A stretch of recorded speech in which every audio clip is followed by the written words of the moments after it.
Today's today's sermon is entitled We Are Here, We Are Queer. We're here, we're queer. We need your help. On March 20th, 1990, 60 LGBTQ plus people gathered at what was known then as the Gay Community Center at the Village in Greenwich Village. And their intention was to create a direct action organization with the goal of the elimination of homophobia and the increase of gay, lesbian, and bisexual visibility through a variety of tactics. This organization became known as Queer Nation. It was they who coined the slogan, "We're here, we're queer, get used to it." The group's use of the word queer in its name was considered shocking, but it was they who first reclaimed what was a slur, which is now an embraced identity for many in the LGBTQ plus community in this nation and around the world. This is our Pride service. It is the service where we consciously and specifically talk about LGBTQAI plus pride, where we've come from, where we are, and where we hope to be. So what is pride? Pride is, yes, a celebration. But first and foremost, pride is a protest. It's a protest that highlights and commemorates the ongoing fight for the rights of the LGBTQ plus people. And why do we call it pride? I'm not sure. There are many theories behind it. But for me, I see pride as the antithesis of shame. Pride is the antidote to the poison of shame that has been and continues to be spewed upon the LGBTQ plus people for millennia. So I'll soon be completing my third year here with this congregation, and for that I am grateful. I feel we are close. More than a minister and congregants, we and friends of the congregation, we are companions, family of sorts on the path of life, helping each other on the way, carrying each other when it's difficult.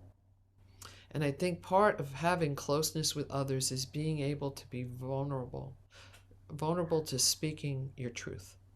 So I'd like to do that right now with you. Writing these Pride services each June are the most difficult for me, of all the services I create. And it is because while I write these, I weep. And you know the difference between crying and weeping. Weeping comes from sorrow at a soul level.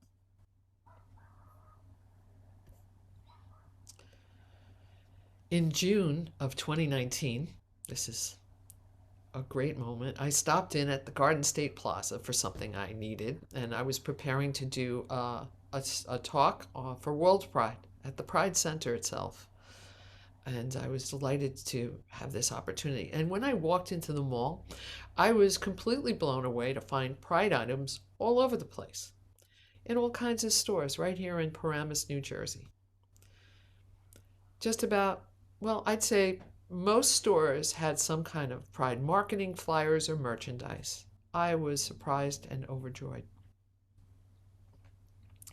This past May 24th, the BBC reported, along with just about every other major news center in the United States, that Target, after threats and confrontations in certain stores, is removing some of its LGBTQ plus Pride collection to protect its employees from what it described as volatile circumstances. It's just been 4 years since I talked about that overjoyed time in the mall, thinking that we are finally becoming accepted. This year, Pride has become a minefield for hate groups to attack corporations, some of which are Target, which I just mentioned, Anheuser-Busch, Pepsi, Starbucks, Jeep, General Motors, Macy's, and of course Disney, just to name a few. Negative social media attacks on corporations for being woke and accusations to go with that of sexualizing and grooming children have amplified from 400 in 2022 last year to 15,000 in 2023.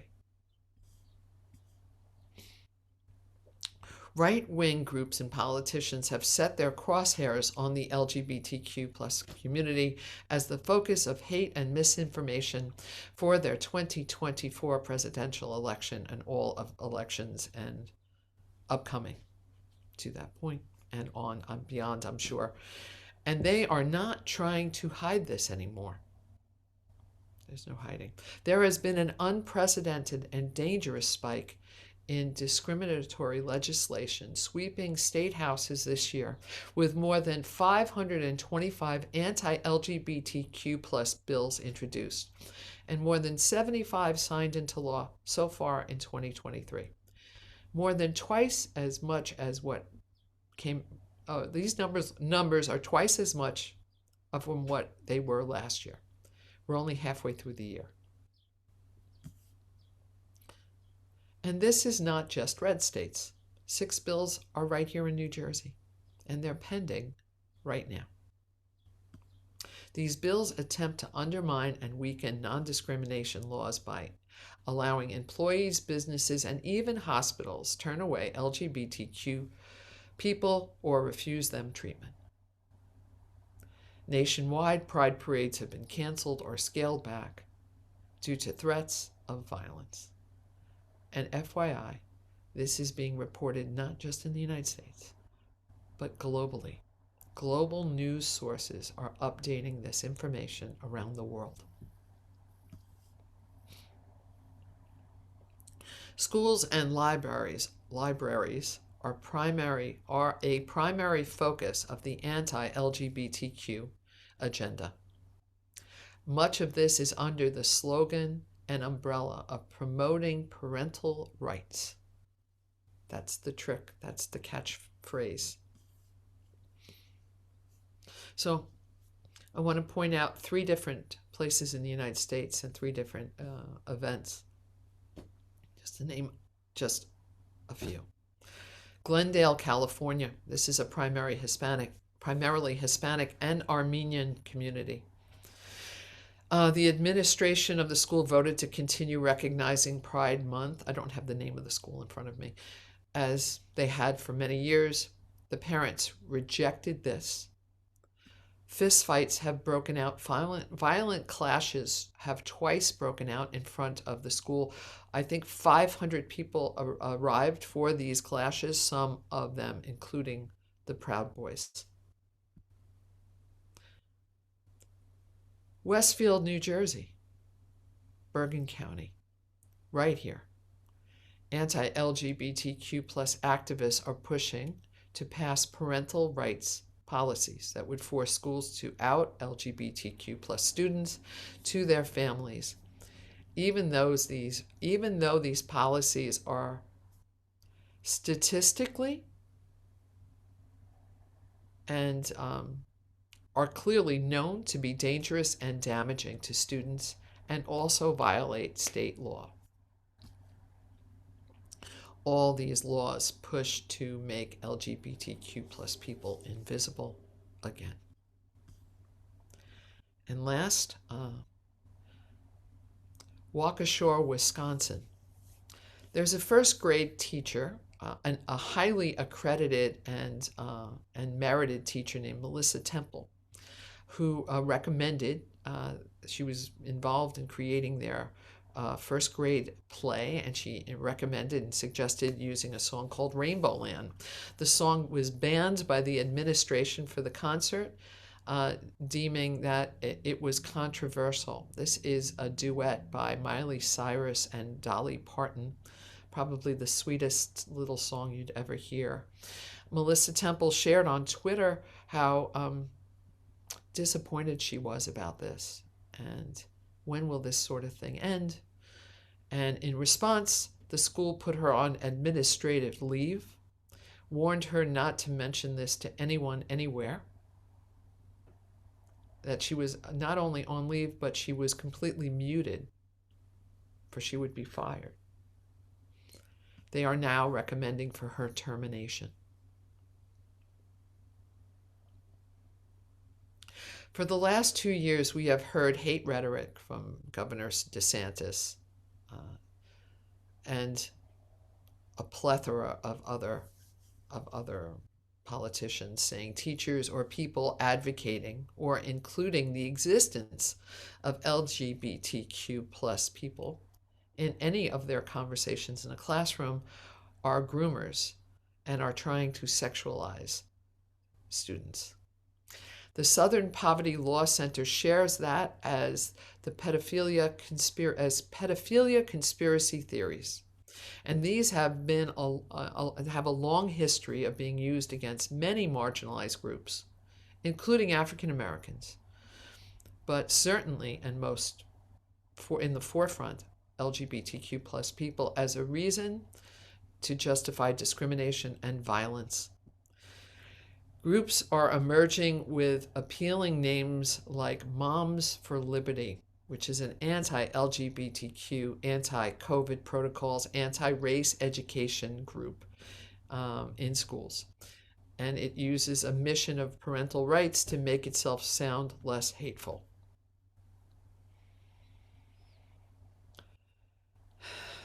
Many people think this legislation is an anomaly, just Florida and Texas. But clearly, from what you're hearing from me, it is not. It is not. And this battle is not just here in the United States. Currently, there are 64 countries where it is illegal to be LGBTQ plus, in which many face imprisonment and some death. 7 countries have the death penalty. This number had gone down from 70 over the last couple of years, but it's pushing back up. Now, Uganda has just recently passed extreme anti-LGBTQ laws, and also with the recent re-election of Erdogan in Turkey, his campaign focus was very much, again, focused on anti-LGBTQ plus rhetoric, calling queer people a threat to society, family values, a clear and present threat to society. So just 2 weeks ago, the Human Rights Campaign declared a state of emergency for LGBTQAI plus people in the U.S. And if you've not heard of HRC, it's the nation's largest organization devoted to the rights of LGBTQ plus Americans. You've probably seen their sign. It is an equal sign. It's usually a yellow equal sign on a blue background. You'll see one on the back of my car.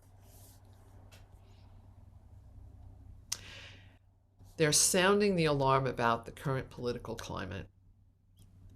And in their words, our country is in danger and we need champions right now, people in every power of every level of government and business to fight for LGBTQ plus rights with the same intensity that they fought for abortion rights since the U.S. Supreme Court overturned Roe v. Wade last summer. When Dobbs fell, you saw a federal response to deal with the abortion crisis that we're in. We are in a crisis to the health and safety and well-being of the LGBTQ plus community, and we need that same sort of response.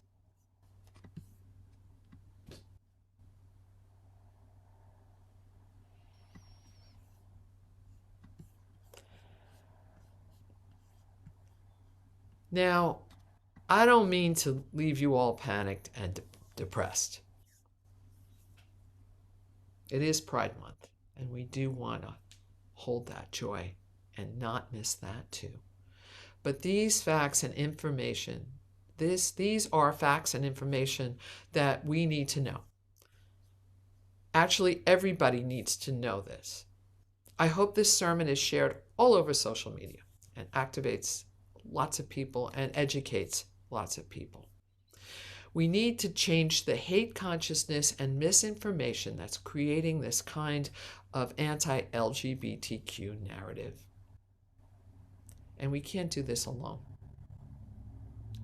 Advances to civil rights in the U.S. did not occur by African Americans alone.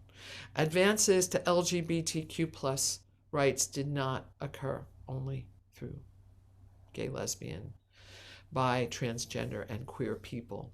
These advances happened when other human beings were compassionate enough to care. We did not change these narratives by ourselves. Other compassionate human beings cared. Other compassionate human beings did something. People that it did not specifically impact them rolled up their sleeves and took action. We are here, we are queer, and we need your help. We need our allies, our friends, our families, those people that care about our well-being to support us in their lives, in their actions, and in their votes. I'd like to share with you some of the following suggestions on how we can help and what we can do. Much of this, what I'll be sharing, many of these that I'm sharing are inspired by the writings of columnist Mark Siegel. First, show up. Promote visibility by demonstrating. Nonviolent, disruptive acts.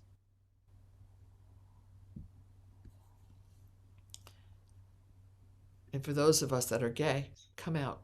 Come out wherever we are. Let people know who we are. Vote.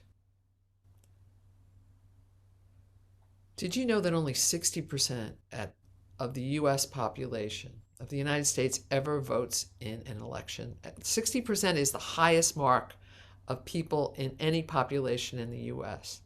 who have ever voted at a federal level for an election. And for most Americans that live abroad, less than 10% of them vote. We have a huge problem with apathy. People think they can't make a difference. Well, people can make a difference on every level, whether it is a school board, a local level, at their school boards, state, federal level. Every vote makes a difference. Every vote makes a difference. Talk. Talk with people. Have courageous conversations.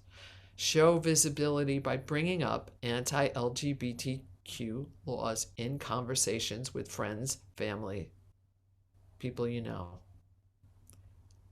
Now, I use the word courageous because many times we have to be courageous to have these kinds of conversations. It's scary. It's tough. We all know that. Especially when you're speaking to people that may not know about this. Now, I'm not saying you should march over to the person that has, the crazy signs on their lawn and start to have a conversation with them. They're probably not the voice that's going to hear you, but there are a lot of people that can make a difference, that can hear us. And if you want to march over to that lawn, be my guest.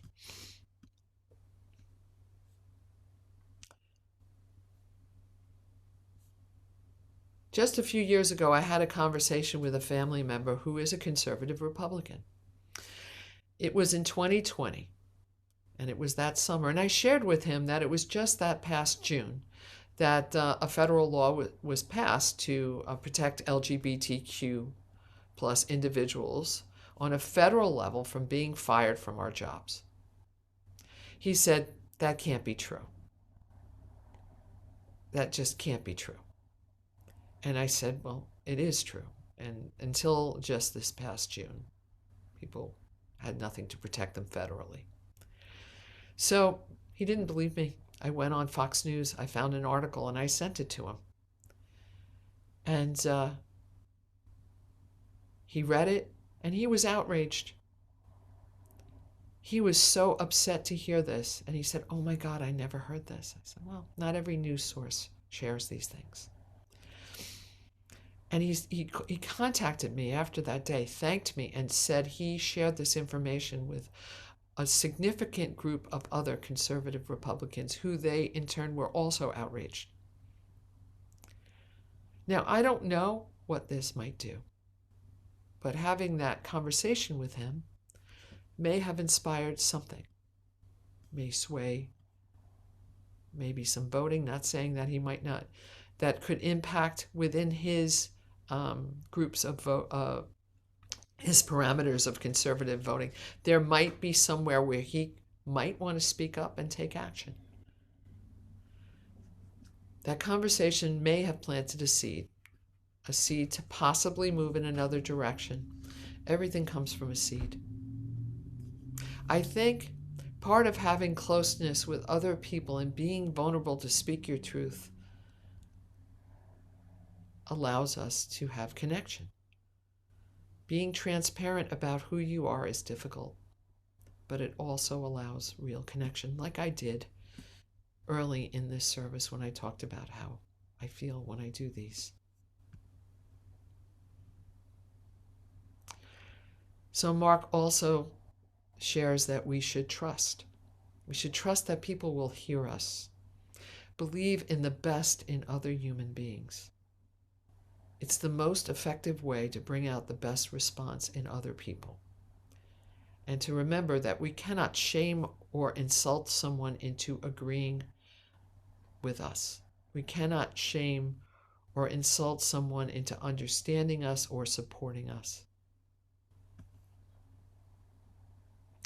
Dr. King preached in his sermon, Loving Your Enemies, the following, and most of us are familiar with it. Returning hate for hate multiplies hate, adding deeper darkness to a night already devoid of stars. Darkness cannot drive out darkness. Only light can do that. Hate cannot drive out hate. Only love can do that.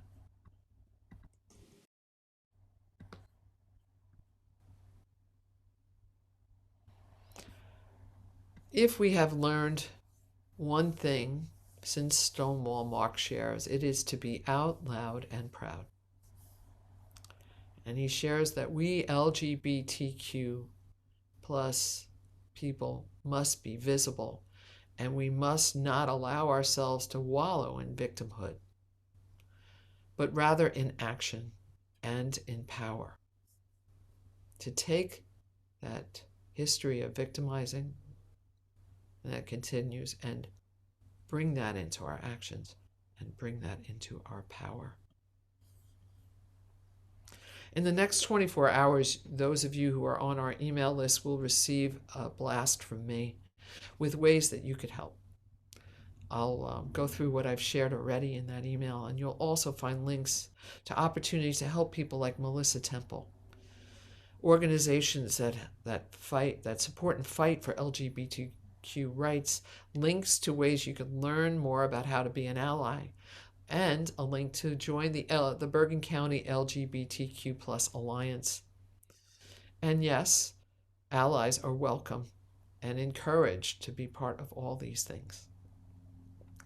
Please join. We love you. Let's do this together. In the words of the Stonewall Chorale, we're here, we're queer, and we're not going anywhere. May it be so. And thank you. If you like this video, please like us on YouTube, subscribe to our YouTube channel, and click on the bell to be notified whenever we post a new video. Thank you.